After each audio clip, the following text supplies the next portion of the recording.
Ayan, medyo na-intriga lang ako rito sa area na to. Kaya nandito ako kaya. Okay, so ito, konting update sa may area na yan.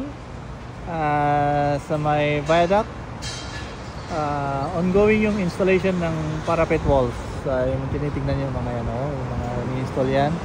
Yung mga precast actually yan, precast wall sa may parapet. So ini-install yan using yung crane. Actually yung madami yan sa baba doon sa yung mga yan, ini-install sa kabila, tapos na except dito sa may corner na to. Ayan, tinatapos ko pa ito. May konting few pieces na kanya, so may konting issue kaya hindi pa na-install. So okay, dito ang ginagawa is prepare yung sa casting ng stitch.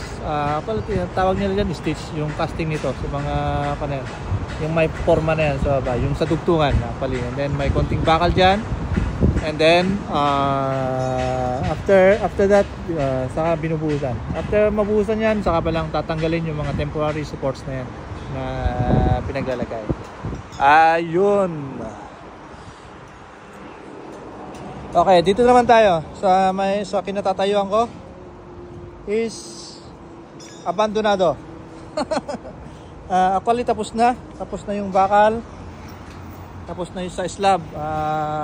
Pinupush ko sila to cast today, but I don't know ano yung issue, but parang walang nagpa-follow up. Hindi ko kinakausap yung bata natin, is hindi siya nag-update kung ano ba, bubuhusan na ba o ano.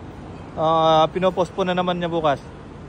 So ayan, ito actually ito is double slab under platform, kasi dito sa taas ito yung pinaka platform level, at saka may konting opening dito later on.